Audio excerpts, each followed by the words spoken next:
I've been running Facebook ads since 2013, spending more than $200 million across thousands of clients all over the world. And I've taught more people how to run Facebook ads and Instagram ads than anyone ever. And I know that Facebook advertising can seem incredibly confusing when you first get started. So in this video, I'm going to walk you step by step through the exact things I would do today if I was starting Facebook ads all over again and I wanted the best possible results fast.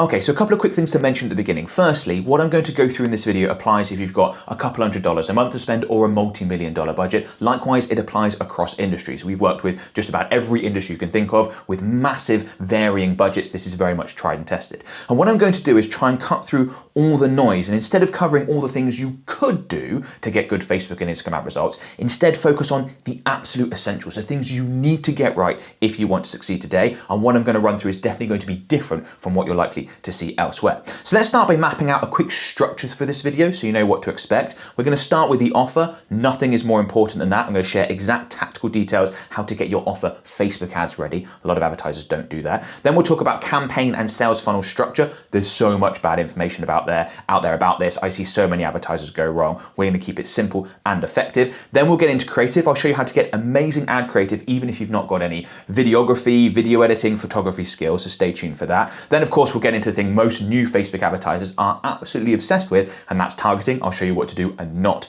to do when it comes to targeting. Then we'll cover tracking and data, including the smartest, quickest, easiest ways to get that set up properly, which is really important. Then we'll cover budgets and scaling. You don't want to get this wrong. Most advertisers do. And I've got a bonus topic that I'll share at the end, so make sure you stick around for that. So that's a lot to get through, but I know you watching this video, you are serious about getting the best Facebook ads results possible because you know that could be a complete game changer for your business and your life, and you have the discipline and patience to make it through the full video, right?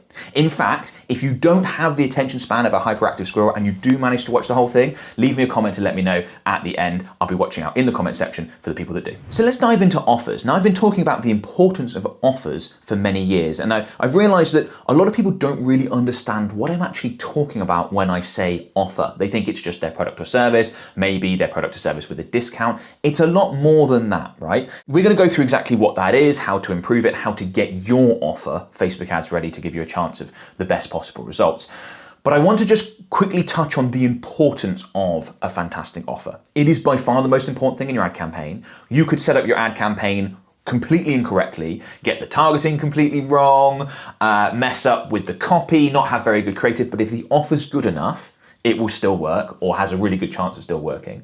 But the inverse is not true. Doesn't matter how good your campaign set up, doesn't matter how good the creative is, if the offer isn't good at the end of the day, nothing's going to fix the campaign. That's why we're starting with it. That's why it's so important. So to help explain what an offer is and what's encompassed within the sort of offer package, I'm going to go ahead and grab Alex Hormozi's offer framework, because I think this is the best visual representation of sort of how this works, right? So we've got this image here, and we've got these sort of four components. We've got dream outcome. So if you're selling weight loss, this would be to get in great shape. If you're selling how to make money in the stock market, it would be becoming really rich, right? That's your dream outcome. You've got perceived likelihood of achievement. How likely do I think I will actually get my dream outcome if I purchase this business's products or services? And then underneath, we've got time delay and we've got effort and sacrifice. So improving an offer is all about increasing the stuff above the line, dream outcome times perceived likelihood of achievement. So we want to paint the best possible picture in terms of the outcome.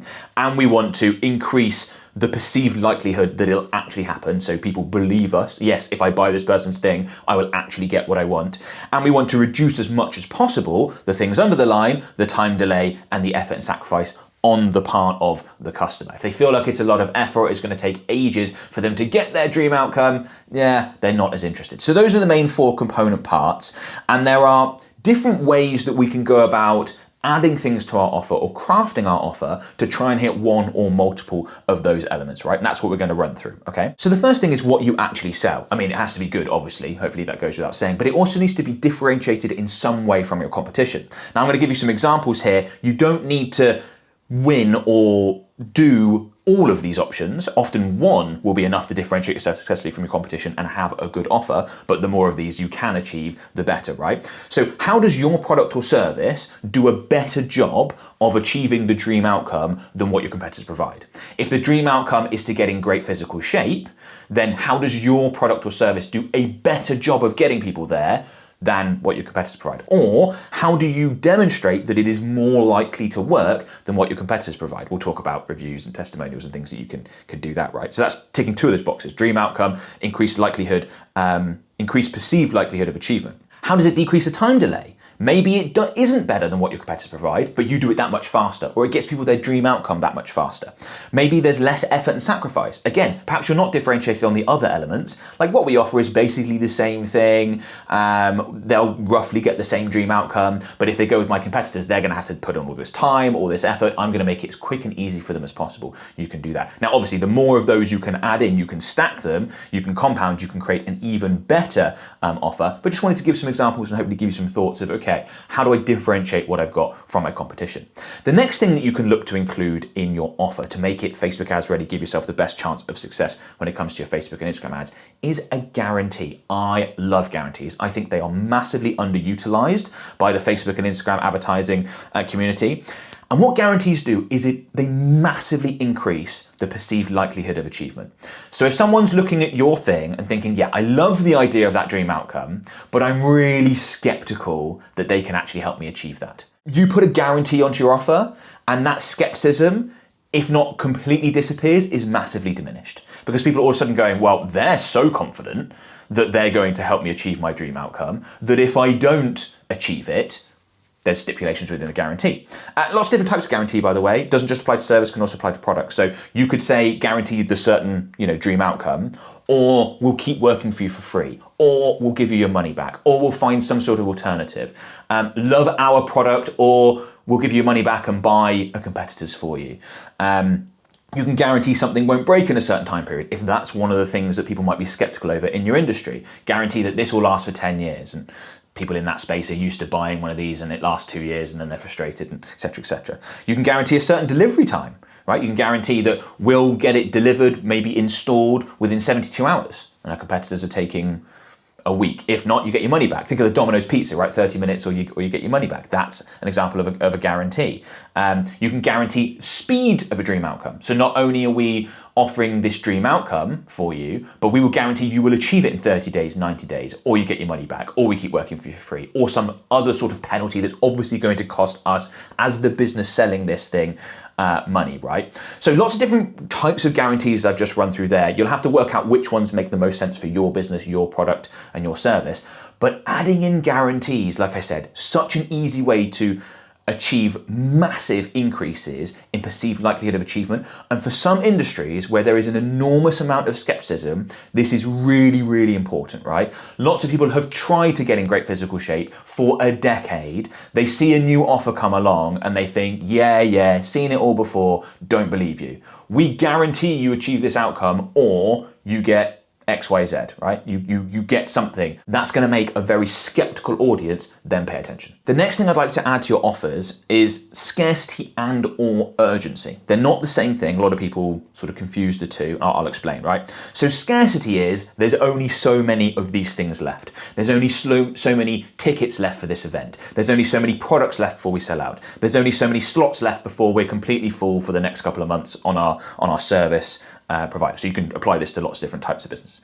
Now, scarcity helps convince people to take action now, as opposed to going, oh, that looks interesting, I'll get to it when I get to it. And of course, a lot of them forget and they never do get to it, and you miss out on the lead, the sale, whatever it is that you want. That's scarcity. Urgency, on the other hand, is time-based. So the deal goes away at the end of the month. You can use this often in a combination with a discount, right? Like, buy now to buy one, get one free, or buy one of these and you get one of these free with it, or you get 30% off until the end of the month, until the summer sale's over, until Black Friday's over, whatever it happens to be for your business. Now, scarcity and urgency are they decrease the perceived effort and sacrifice that your potential customers have to make, but they sort of do it in the inverse. So instead of saying to people, buy mine because it's less effort and sacrifice, what you're doing with scarcity and urgency is you're saying, buy now, or in the future you will have more effort and sacrifice. Because if we run out of stock, you're going to have to then do your research and find an alternative product and buy someone else's. That's extra effort and sacrifice. Buy now, or the price goes up. Obviously, that's the same as the discount ends. So you'll have more sacrifice in a week's time if you buy as opposed to today. So scarcity and urgency, again, massively underutilized by Facebook advertisers, definitely something that you want to get in there. And the other component I want to talk about when it comes to offers is proof. So we've talked a lot about the increased likelihood, perceived likelihood of achievement. Sorry, sometimes that's difficult to say. Basically, do people believe you that you're going to get them the thing you claim to be able to get them? So a guarantee is one great way to do it, but another way is with proof. So if we think about reviews, testimonials, Trustpilot score. So for example, as an agency, we have a 4.6 Trustpilot rating out of 5, which is like unheard of for a marketing agency. That's incredibly high. Very proud of that. We worked really hard to achieve that. That's a really good proof indicator that if someone wants to work with us on a done for you basis or join our mentorship program, that we are likely to be able to deliver and get them their dream outcome, which in our case is great Facebook and Instagram ad results, right? It could be accreditation depending on your industry. That could be really important. You've got all the safety recommendations and you've met the criteria, and if someone's like working on the gas in your home, you're going to probably want to know that they're all got the right accreditations and they know what they're doing and not about to make a mistake, right? It could be we've worked with big names. So imagine someone's trying to sell personal training services and it's like, okay, their ads are okay, could be interesting, campaign, whatever, just a regular campaign. But then it says, oh, by the way, I'm the personal trainer to insert megastar famous sports athlete. The exact same campaign is going to perform so much better because of the proof that they've worked with that person. And you combine that maybe with a video of you actually working with them so that people believe it. And that massively, like I said, increases the perceived likelihood of achievement. I think this one, the proof element, is one of the things that's usually quite easy to add in. Sometimes a guarantee can be a little bit difficult, can be a bit daunting for business owners thinking, yeah, but what happens if we can't get our dream outcome for this person and we actually have to pay out? You might want to look at your product service if that's the case. But sure, but I understand that there's that. But the proof element, particularly if you've been around a while and you have the testimonials and you have the reviews, like make sure that is front and center and visible and a part of your offering, right? Make that really clear. More important if you don't have an established brand. So established brands, they're able to lean on that. And that's a huge part of why brand value matters so much, right? Is because the perceived likelihood of achievement is higher. So even with, like, let's just take a sort of micro example, you clicking on this video and deciding to watch this from my channel, as opposed to the equivalents that you might find from other people making videos on Facebook ads on YouTube, you probably did so because you have an increased perceived likelihood of achievement. As in, I have the largest Meta ads only YouTube channel by far. That's brand power. That's people going, okay, well, I mean, he's got the biggest, so more people are watching his videos, more people are subscribed to him, more likely that his stuff is better than these other people. That's why they're doing that. Therefore, if I click and watch this, more likely to do better content, right? Not always, I know, I always try, but that's how this works. That's how this game works, right? And at the beginning, I'm telling you about, I've been running ads forever and 200 million spend and all stuff that, people can verify. We put out evidence as such, but that's what that's ticking at. It's the increased perceived likelihood of achievement of your dream outcome. Your dream outcome is, I want to know what Ben would do if he was starting Facebook ads so that I can replicate that and get great results really quickly. In a second, I'm going to get into campaign structure. Before I do that, I want to very quickly let you know about my mentorship program, which provides you with all the support you need to get the best possible Facebook and Instagram ad results, including exclusive educational material, unlimited one-to-one chat support. You can literally ask us any questions you've got anytime about any aspects of your Facebook advertising marketing, and we'll get back to you with tailored advice specific to you. Multiple daily live calls and Q&As, so you can literally jump on with me, my expert team members, ask us to take a look at your tracking or your creative or your offers or your campaign structure, your overall marketing strategy, and we can help out with that. If that sounds interesting, there is a link in the description below. Hopefully we get a chance to work together. Now, let's talk about campaign structure, because there's so much bad information about campaign structure over there, and I see so many Facebook advertisers massively overcomplicating things, which hurts their results and just wastes a bunch of time too. So I want you to keep things really simple, because A, that's what we're doing the majority of the time now anyways, but also B, this is supposed to be a video of if I was getting started in the first place, and if I was getting started all over again with Facebook ads, I would definitely want to keep things simple. If you have a 9-step sales funnel, you only need one step to not work well and the whole thing breaks. We're going to keep it really simple. So I'm in an example Facebook ad account, and let me show you what we would do from a campaign structure and sales funnel structure standpoint, right? So I'm going to create a sales campaign there. I'm going to go ahead and create another sales campaign. This can apply to leads as well if you're more service-based. And then we've got the two campaigns, and I'm going to label these up so you can tell the difference and what these are for. So we've got one which is a scaling campaign, and then we've got another one which is a testing campaign, right? Now, both these campaigns are going to be targeting the same people. A combination of warm and cold audiences is basically everyone that you want to advertise to. We very rarely separate those out now. We're more likely to keep those combined. Now, the reason why we don't just consolidate all into one campaign is because what we found is that if you have winning ads and you try and introduce new ads, Meta will often not spend much money on the new ads. They will instead spend the money on the existing winning ads, and it becomes really difficult to test new creatives and to try and find ones that can perform better than your current ones, or allow Meta to move budget over to new ads, because you do need new ads. Your existing winners, even if they're performing really well right now, they will fatigue, right? So in terms of budget split, we're normally gonna be looking at something like an 80-20 split, 80% scaling campaign, 20% in the testing campaign. Winners in the scaling campaign, known winners testing for experimentation. We'll talk more about creative later on, and that's one of the big steps, really important things that you need to get right. We would adjust this budget split according to performance. If you don't really have any winners yet, we basically all be in testing, because what's the point spending money on ads that aren't working? But if you've got some that are absolutely crushing it, we might be looking to spend more on the scaling side of things and less on the testing to really take advantage when we do find those winners. Next, let's talk about creative, which after your offer, creative is the most important part, the thing you need to get right if you want great Facebook and Instagram ad results. It's the part that grabs people's attention or not, that engages them or not, that holds their attention long enough for them to actually hear about your offer or not. So the imagery, the videos that you produce are absolutely essential and something you have to get right. You can't have this as an afterthought, as a lot of Facebook and Instagram advertisers used to do a few years ago, by the way. They were much more into the campaign structure and the targeting and the settings, and creative was an afterthought. Definitely not that way anymore. We are in a creative-led platform. Now, this is where this video is probably going to take a little bit of a left turn and be a bit different to what you were expecting me to talk about, because there are some things that as a Facebook and Instagram advertiser, you need to learn how to do yourself. So even if you're just getting started, brand new, you need to learn how to create great offers. Like, that is a non-negotiable. You need to know that. Whoever's managing the ads needs to have an understanding of that, or someone in the marketing team at least.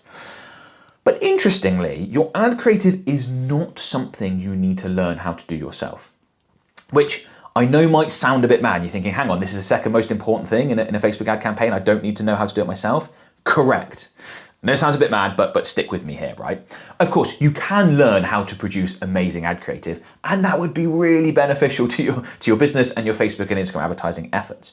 But you don't have to. And at the beginning of this video, I told you that I'm going to show you how to get fantastic ad creative if you don't know any video editing skills, you don't have videography, photography skills, any of the skills you would normally associate with needing to be able to produce great ad creative. And here's me keeping that promise to you in this video.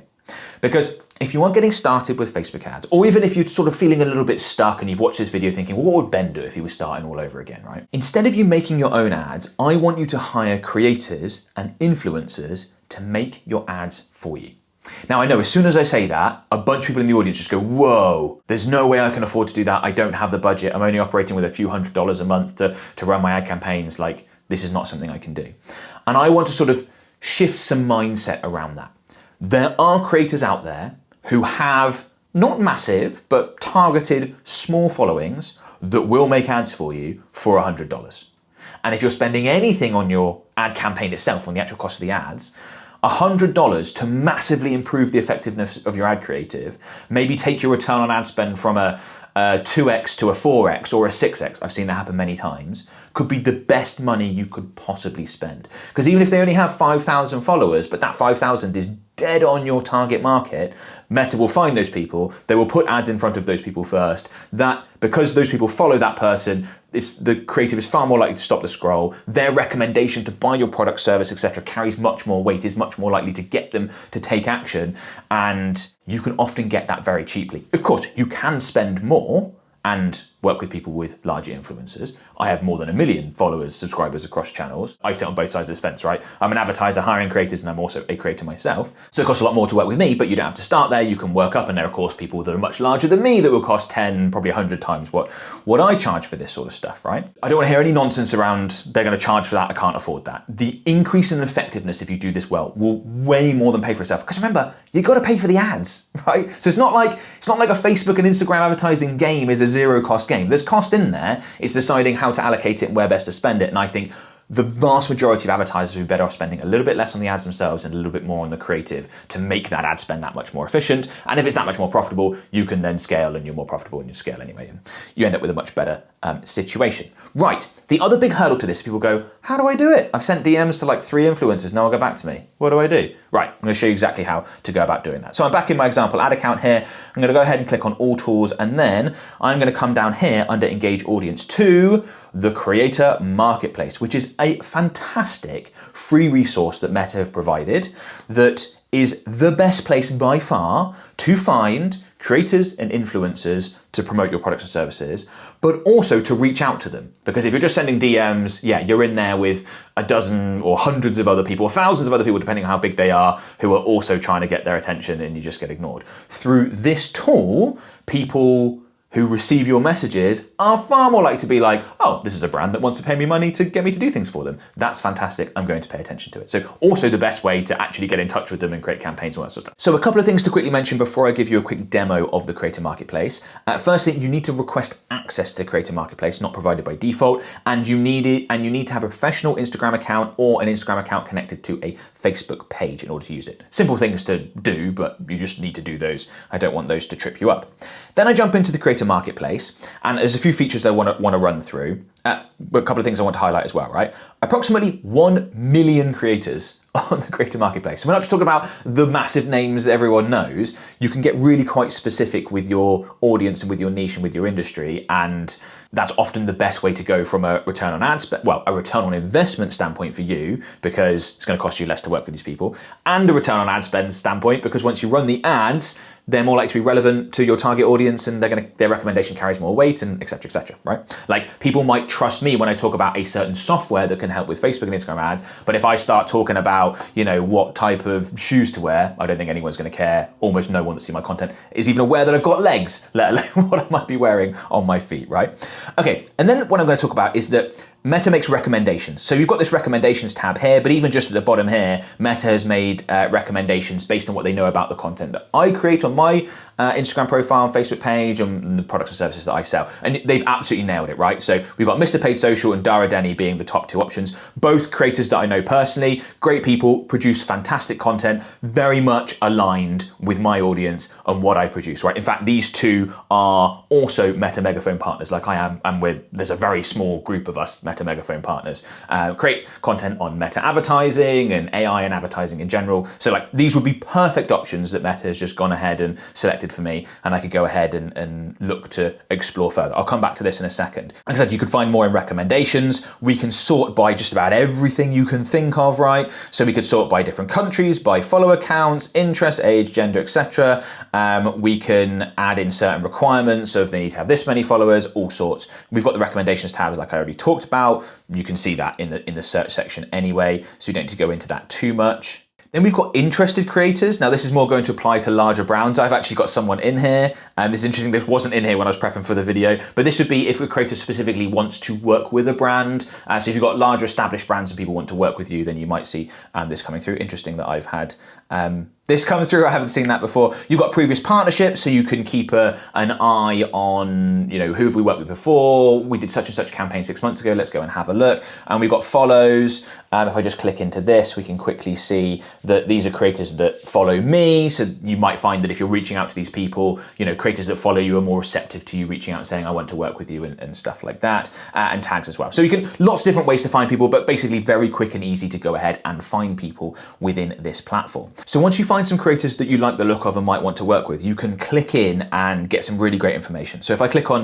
Caleb's account, for example, we can see, you know, past partnerships and brand experience. So unsurprisingly, Meta for Business, like I said, Caleb's a Meta Megaphone partner like I am, so he's done some stuff with them. SimilarWeb, another company I've done some stuff with in the past. So you get a sense of, are they working with businesses like mine? And then we've got this insights overview, very helpful. So we've got total follower numbers, but also accounts engaged in the last 30 days.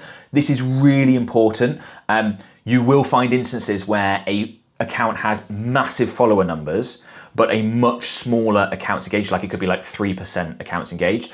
that would be a bit of a red flag to be like, well, they did have a big account at one time, but there's not actually many engaged people. So don't just go off the follow account, really useful. 1.1 million accounts reached in the last 30 days. There'll be ads included in that to increase that number. Hook rate 49%, which is really good. Interaction rate 7.3. We can see, partnership ads that have been run. I'll talk about that in a second. Previous branded content that's been created, recent posts and their engagement. We can come down and see lots of interesting information, like of the accounts engaged, a lot of them are non-followers, which would suggest a really rapidly growing account, which I know Caleb does. Like I said, his stuff's great, so give him a follow if you haven't already. We can see all the demographic information, age ranges, countries, so United States heavy, gender more male than female. This would reflect my stats a lot, and then we can see creators similar to him as well. So this is just extra information that you wouldn't get from looking externally, like just looking at someone's Instagram account, but you can really dive in and see a lot of the great detail, which is going to be really useful for finding out, is this someone I actually want to work with? And when you get into it, are they worth the fee that they want, etc., etc. And then let's say I decided I wanted to work with Caleb. Well, I could very simply go ahead and click contact and send him a message through the Creator Marketplace. This is going to appear in their inbox in Meta Business Suite, and it has its own folder. So it's so easy for someone to see the incoming messages here, and as a creator to keep an eye out. Remember, this is how a lot of creators make their living. Like, their main source of income is going to be from brand deals and making ads for them and making organic posts and things like that. So like, they're very much going to be checking this folder, and it's going to, like I said, get through all the spam filters and the noise that you'll get elsewhere. So I could send Caleb a message there. I'm just going to discard this, and you can see you get responsive tabs at certain creators if they're particularly good at getting back to people through this. There is another option though. Let's say we didn't have specific people in mind of what we wanted to create, and we say wanted to just sort of put an offer out there and have creators come to us, which can sometimes be a good way of finding options that you wouldn't have otherwise thought of. So if we go ahead and click on campaigns, I'm going to click on get started. And what we can do here is there's various different settings. You can set this up in many different ways, but I'm just going to run through a quick example so that you can see how this might look, how this might work if you wanted to just go ahead and put out a campaign and see what comes through, right? So firstly, we need to select a campaign goal. So from this list, what is it that you want from working with the creator? This is built not just with ads in mind. I'm talking about this very much from an ad standpoint, but this is built with ads and organic content in mind. So just keep that, be aware of that as you go through the process. So let's say I wanted to increase sales. I want this creator campaign that I'm going to produce discoverable by creators. And I can either do a fixed offer, so a fixed amount, or I can leave this unticked and then make my compensation open to negotiation. If you're going to put this out and make it discoverable by creators, I would normally leave it unticked because you're probably willing to pay more for a creator that has a larger audience and more influence. But that's definitely what I'd recommend anyway. So we go ahead and click next, and then we've got the details, right? So we could have, a Black Friday sale campaign could be our option. And then you could say, looking for creators to produce video ads to sell our camera tripods. And I've said that because you will probably not be surprised to know that I'm looking at 2 camera tripods.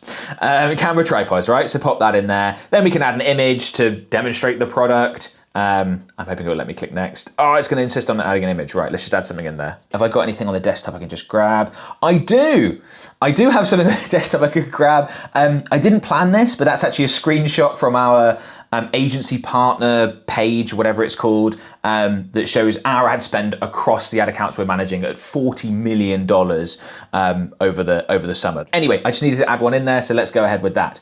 Right, and then we can get more specific. Do we want to work with everyone? Do we want to work with male, female? It would depend on who we're trying to reach. We can add in age, ranges, followers, all up to you. Once you do this more, you'll get a sense for what your sweet spot is, of who you really want to target. And then again, we can do that for the creator, and we can also do that for the target audience, because sometimes they won't match up. Most of the time they do, by the way. Like if I look at my stats, the average person that watches me is going to be male and about my age.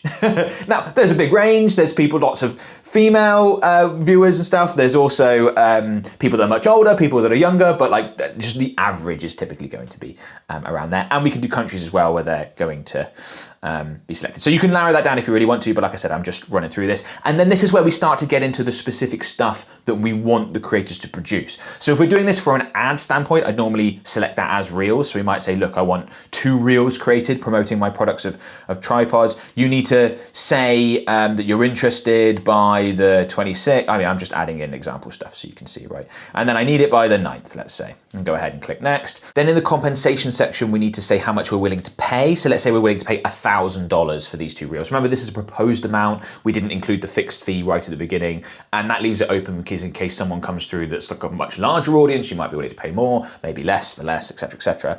And then we can select currency. So this is US dollar, but we could change that, which is handy if you're operating in different parts of the world. And then we've got ad boost permission. Now this is incredibly important because what this is basically saying is this is you getting permission as the business that's paying for this content to use this content as ads, which is, well, for the purposes of my audience, purposes of this video, the whole point. Yes, great, you can get them to produce organic content, get them to post that on their socials as well, fantastic, but we want to run this as ads.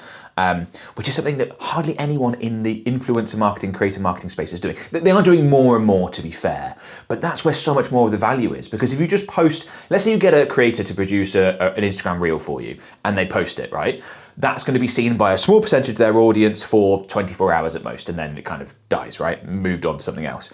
But if that piece of creative, that content is great, works really well as an ad, you could run that for weeks, months. The example we've been giving, Mr. Paid Social, Caleb stuff, I see an ad of his that is run, there's been an ad that he's made for a brand pop up on my feed like every day for months. They are putting tons of money, that business putting tons of money into using that ad creative as an asset to sell their stuff, right? So that's a perfect example of this being used. And you have to make sure that you get this permission. So even if you're not creating a campaign as we are here and you're reaching out directly, make sure you make it very clear, I don't just want this content for organic purposes, I want to run this as an ad. And you can say you could be willing to pay more to run this as an ad. I'd often recommend not. Now, the reason why, or not offering much more, let's say, so maybe we offer another $500 more, something like that, if we're paying $1,000, maybe even less than that. Sometimes you don't have to pay any extra at all. And the reason why is because it doesn't take the creator any extra time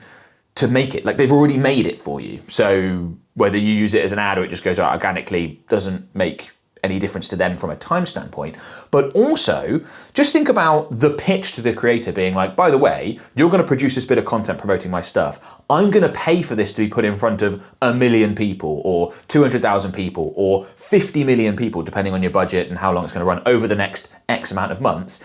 That's a lot of fantastic extra exposure for them. Just like I mentioned with the previous example with Caleb, with Mr. Paid Social, that ad of him promoting a business pops up for me all the time. That's not just promoting that business's stuff, that's extra exposure for him, help him grow his account as well. So happy days. Free products, fairly self-explanatory. Are you going to send free products, provide free services as part of the deal? Most of the time businesses are. If you want a creator to review your products and recommend it, you're going to send it to them so they can use it. If it's a service, you might let them use it for free so that they can then talk about it authentically from an experiential standpoint. If it's software, you give them a free account, normally add it in there.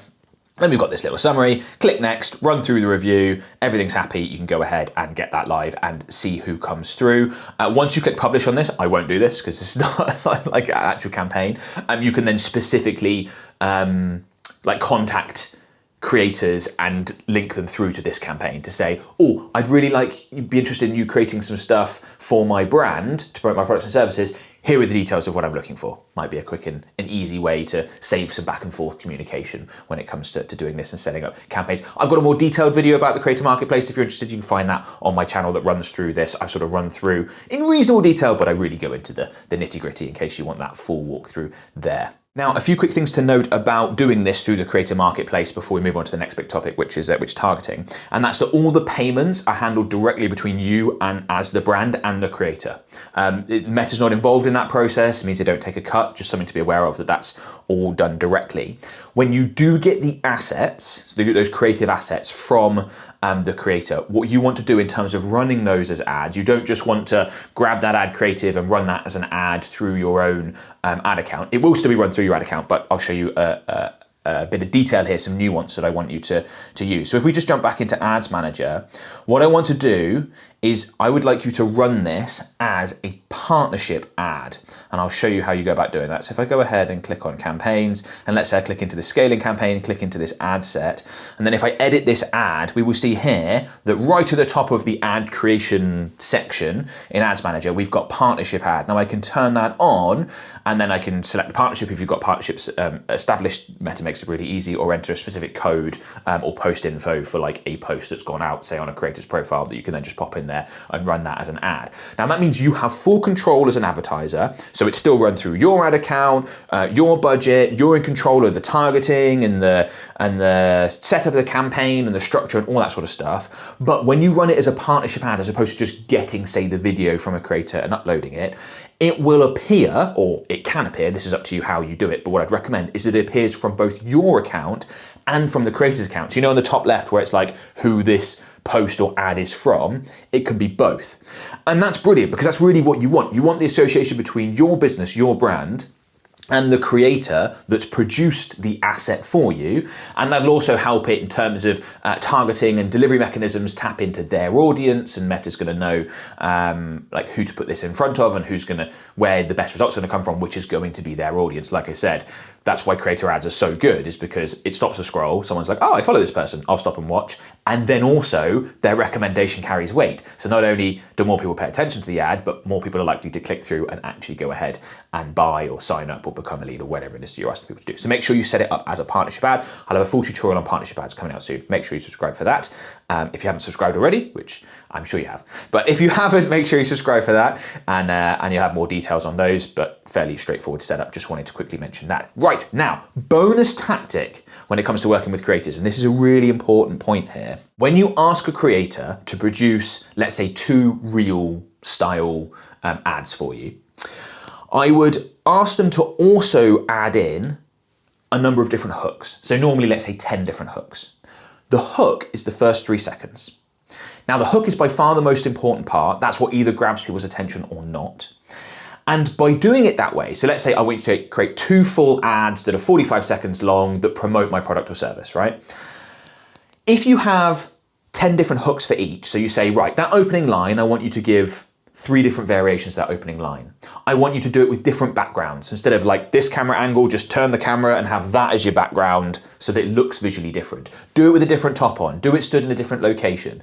It won't take the creator much more time than that. It might take them, let's say it takes them a couple of hours to produce 2 reel style ads promoting your product. It might take them another hour to do all 10 different hooks. But if you have the 2 full ads with the 10 different hooks, you have 20 different ads. Yes, the majority of each of those ads are the same, but 90% or so of people aren't going to make it past those first 3 seconds. They don't make it past the hook. So to them, they never saw the rest of it anyway. So it is a new ad. Massively helps you overcome ad fatigue, makes it much more likely that 1 or more of those hooks will land, because you just have basically so many more goes at it, so many more swings of the bat at it to be more successful. And the hook is the most important part. Quick and easy for the creator to do. It's just a way of making your budget go that much further. Because let's say it's going to cost you $500 per video asset to get created from a creator.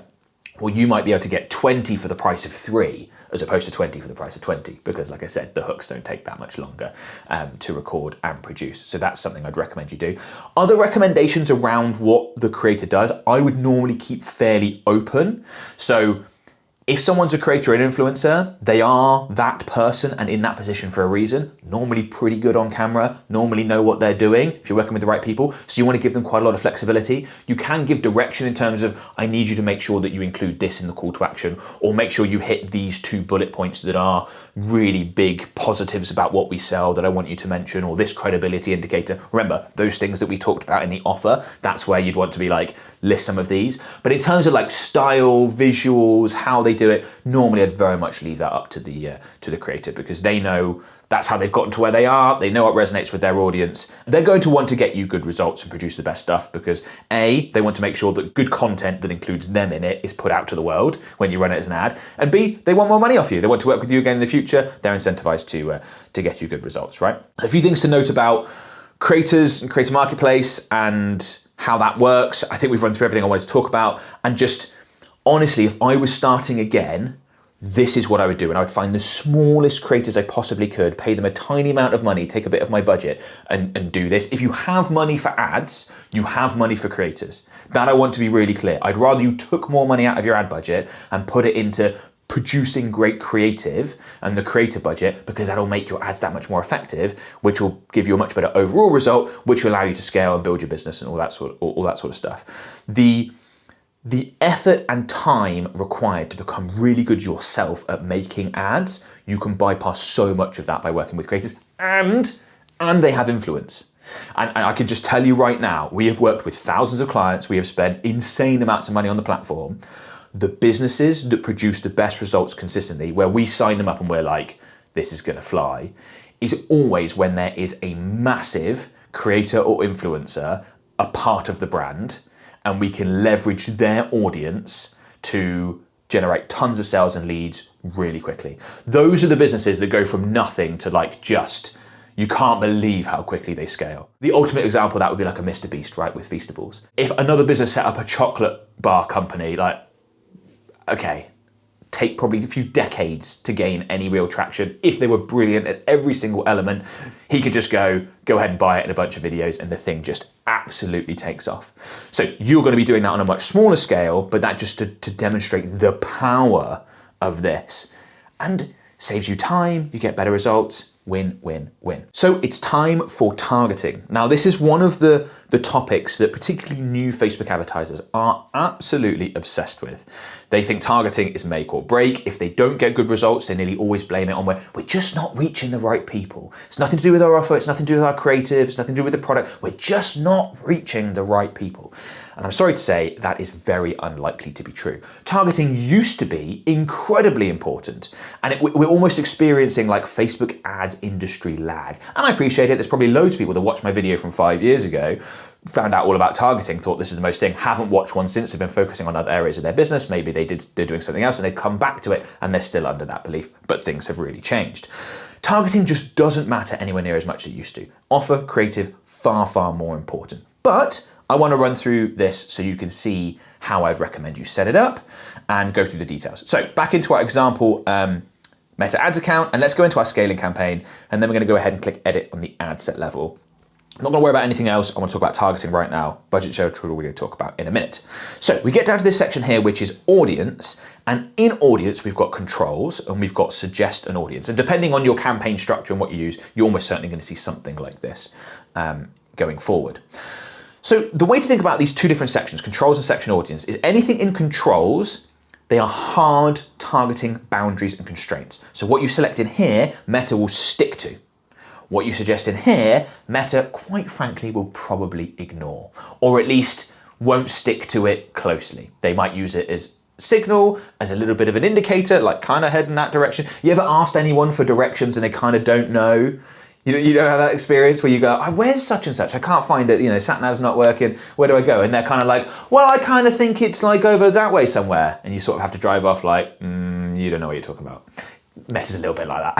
A little bit like that with us giving the suggested audience. They're a little bit like, yeah, you don't really know. Don't worry, we'll find it. We'll find it for you. We'll find those people for you. So the first and most important thing in here is location. Where do we want to advertise? Where do we want the people who see our ads to be? If you offer your product service nationally or internationally, then go with the countries that you serve. So for example, the default here is United Kingdom. We're based in United Kingdom, but we have clients all over the world. So one of our single biggest market, unsurprisingly, is the US. We have more clients in the US than we do in the UK. So we would most definitely look to be advertised in the US. Some of our other major markets are going to be what you'd expect, right? Australia, Canada, etc. Although we do have, I think, clients in over 40 different countries right now, which is kind of nutty.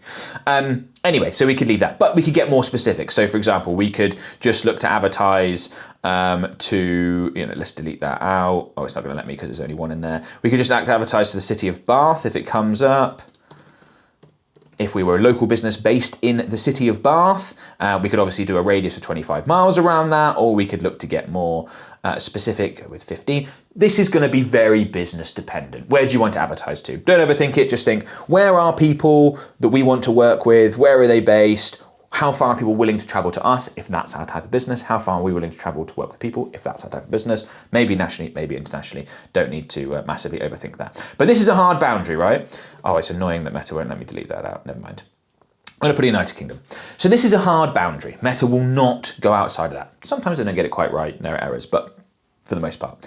We've got some more controls in here. If I tick into that and scroll down, we've got a minimum age. You can see that the minimum only goes up to 25. And this is not really a targeting selection. This is more of a, oh, I'm not legally allowed to sell my stuff in this country to anyone under the age of 21 or anyone under the age of whatever it happens to be, right? But most businesses can leave that as is. Exclude these custom audiences, not something I want you to worry about. If I was starting Facebook ads all over again, definitely not something I would worry about at this point. And then languages, you might want to be more specific here. If you operate in a place with multiple languages and you only serve people that speak one of those languages, like let's say you're in the French speaking parts of Canada and you only speak French. I'm not sure how you're managing through this video, but let's say you were in that scenario, you might want to only select French because you can only work with people that speak French, right? Okay, so that's the control section. It's basically location with a little bit of extra, and those are hard boundaries. Then we've got this suggest an audience section here.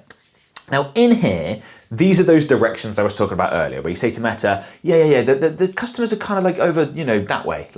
And Meta goes, yeah, we'll work it out. I'm not convinced that adding much in here makes any difference anymore, to be perfectly honest. But it certainly doesn't hurt either, because if it's not quite right, Meta will ignore it. And if it is right, it might give Meta a little bit of direction, particularly with the newer ad account where Meta doesn't have much conversion data and they need to work out, who do we put this stuff in front of? Like, who actually likes it? Meta works out really fast, by the way. So we can add in custom audiences. So these are going to be warm audiences, people that have interacted with our business before, often a good way to go. So we could have, for example, website visitors. We could upload email lists. We could upload people who've engaged with us on Meta and on Facebook and Instagram. Lots of different options for warm audiences. I've got other videos about custom audiences. I don't want to get bogged down in that here. But basically, just go ahead and add in your warm audiences, their suggestions, right? Then we can also look to get a little bit more specific if we want to. Our customers are mostly going to be 25 to 55. Or you could get more specific. Our customers are mostly male, they're mostly female, and you can look to adjust accordingly, right? If you're not heavily skewed one way or the other, don't worry about it. Even if you are, like I said, I'm not sure this makes a huge amount of difference. And you could add in some detailed targeting options to give Meta that initial indication. They're over there somewhere. So it would be something like, for our business, for example, we could have, social media marketing.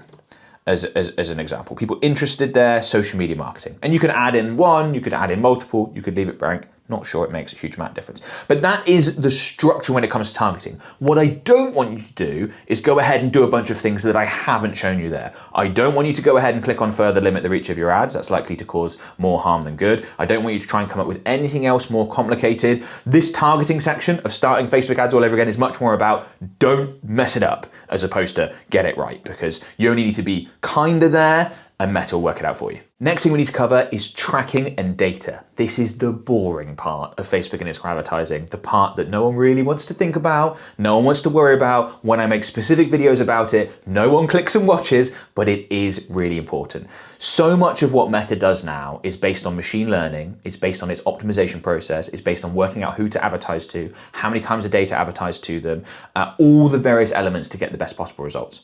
To do that well, Meta's systems need to have accurate data. They need to know who is converting, how often they're converting, when they're converting, which clicks led to conversions and which ones didn't. And if you don't have accurate tracking and data set up, you're in trouble. So as a minimum, you need to have the Meta Pixel and Conversions API set up and generating conversion events accurately.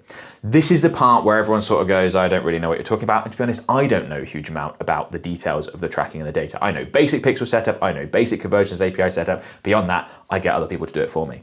And this is another one of those things that you do not need to learn how to do yourself. And let me give you an example. So I have just jumped into Fiverr, I'm sure you're familiar with the website, and I have searched for the term Meta Pixel.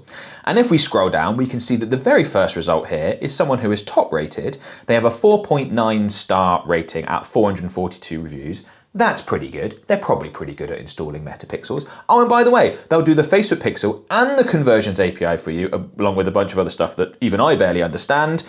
And their fees are from 18 euros. I'm not quite sure why this is being demonstrated to me in euros, but for those of you that aren't familiar with euros, it's pretty similar to dollars nowadays. So let's say 20 bucks to get that installed for you. If you have money for ads, you have money to pay someone to just do this for you, get them to do it, and you're all good.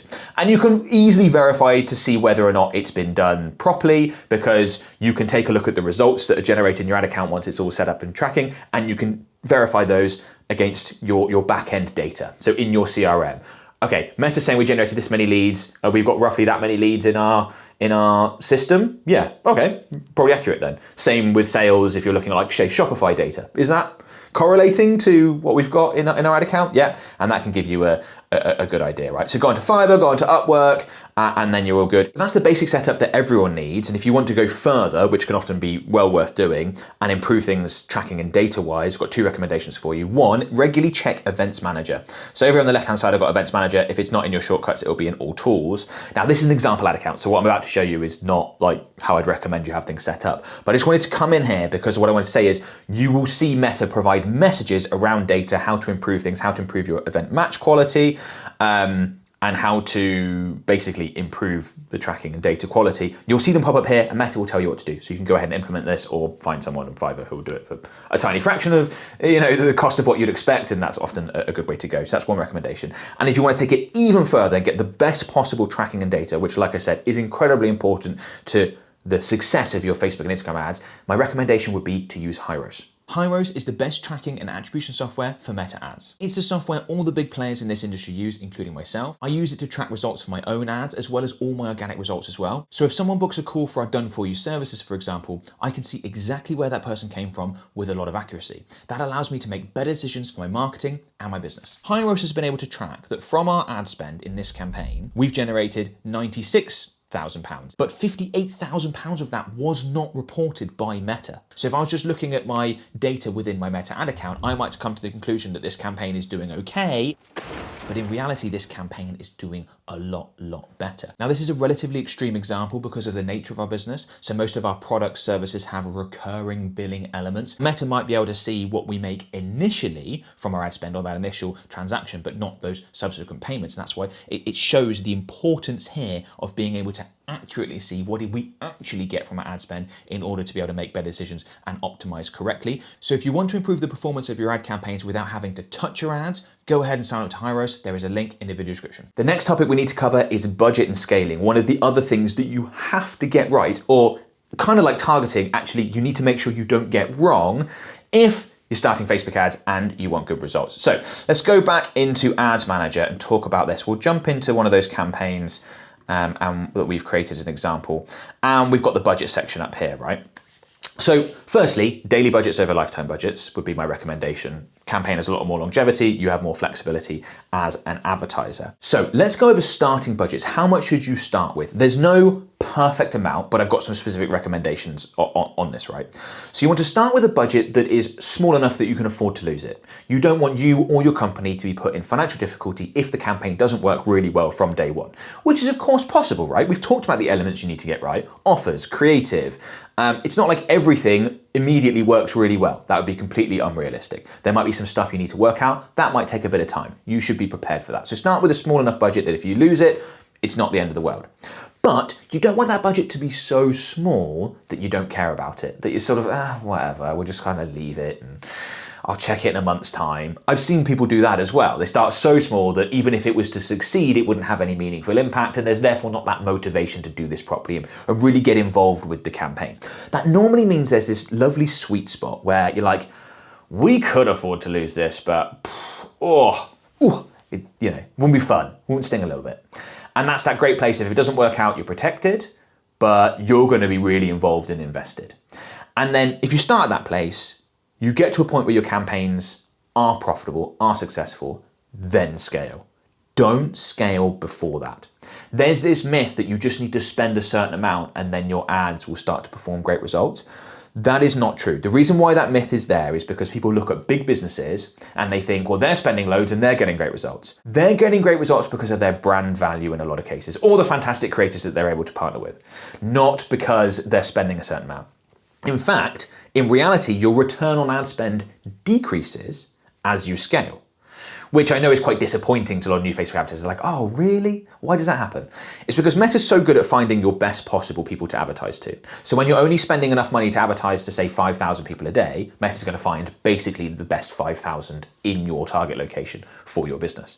As you spend more, you're then advertising to another 5,000 and another 50,000, the more and more and more you scale. And those people are still going to be good prospects, but not quite so good as that original core. So your ROAS does decrease, usually only by a little bit at the beginning, and then the more and more you spend, the more and more it will decrease. That's why a lot of businesses do cap out at a certain point in terms of how much they can scale. Those numbers are normally massive. Very successful business. You can still run off into the sunset with a big bag of money if you ever reach anywhere near that level. Don't think you're doing that at, $1,000 a day or anything like that. The numbers are normally much, much higher for when you cap out, but those caps do exist, right? So get to the point where your campaigns are nicely profitable and then scale from there, and then scale slowly. So the solution of thinking, right, well, if my ROAS decreases as I scale, how do I make that work? If you need to be at, say, a 3x ROAS for your campaigns to be profitable, you want to be at like a 4x, maybe a little bit better, maybe close to a 5x at your current budget level before you start to scale, knowing that, okay, well, if my ROAS decreases a bit, I'm still fine. This is still really nicely profitable and I'm generating more volume and making more profit overall. So that's how we typically recommend you do it, and then scale slowly. Don't go crazy. Don't go from $10 a day to $500 a day all in one go. You want to do it in a stepped approach. I've got more videos on specifics around scaling and different strategies and budget increases if you want to check those out. But that's some general advice that I've got when scaling, because a lot of advertisers really mess this up, and it can really take the wind out of your sails if you've gotten something to work really well and you're super excited and you're like, we're going to scale to the moon and conquer the world, and you go to scale and ROAS just goes boom, and you're like, I didn't do this properly. So check those out if you want more info on that. Right then, it's time for that bonus tactic that I promised earlier. And for you legends that have made it this far through the video, here you go. And that's to do everything you can to increase your customer lifetime value. Now that might not sound very significant, but it is everything. It makes your Facebook advertising so much easier. If you can take a customer that is currently worth $50 to your business, that's how much they spend with you on average during their lifetime, and even get that up to $100, that's night and day difference. But if you can get that to $200, $500, $1,000, that completely changes everything about how easy or difficult Facebook and Instagram advertising will be for you. Because if a customer is only worth $50, the cost to acquire that customer, what you're paying in advertising costs to get them in the first place, is always going to be a large proportion of what you actually make from the customer. But if you make much more from a customer, it's a far lower percentage. And if, say, it costs you $30 to get a customer, and instead of making $50 from that customer, you make $500 from that customer, if your ad costs go up by 20% because of seasonality or a new competitor or rising ad costs over time, who cares? You're still so profitable, it doesn't matter. And there's a number of ways you can go about doing this, increasing lifetime customer value. The obvious ones are going to be subscriptions. That's why so many businesses have become subscription businesses, by the way. Even things like, you think of HelloFresh. That's a subscription that's food you cook and eat in your own home. It's kind of nutty, right? But that's what it is. Your own car, right? Like if you've got a car like mine, the thing has like updates that you need to have a subscription for. It's like, I've already bought the car, and that's why everything has become a subscription. But it's all about increasing customer lifetime value. Other ways you can do it, you can get people to buy again. Your stuff's really good, they'll buy again. Referrals. So instead of just getting more money from that customer, each customer you acquire, you're much better at then leveraging those to acquire more customers for you. Another really good way to increase your customer lifetime value. But the advertisers that obsess over this, the advertisers that dominate the back end, behave. The advertisers that dominate the back end when it comes to marketing, those are the ones that win. What I'm referring to here when I talk about back end is those subsequent transactions, not that initial customer acquisition, but also, how you make money on the back end from subsequent transactions, subscriptions, repeat purchases, etc. The advertisers that do that really well, those are the ones that win because they can always afford to pay to acquire lots of customers. If you made it to the end of the video and we can successfully confirm that you do not have the attention span of a hyperactive squirrel, well done. Like seriously, I do mean that, well done. Let me know in the comments. I will definitely keep an eye out for those. And then go ahead and watch this video because the more of you watch this, the more views I get, and that's really good for me. Oh, and it'll also teach you how to like scale Facebook ads the right way, which you're definitely gonna want to do once you implement everything we go through in this video and you're getting great results and you want to scale up and conquer the whole world. Just please promise to take me with you. I've always wanted to be like Lord of like a big chunk of land, you know?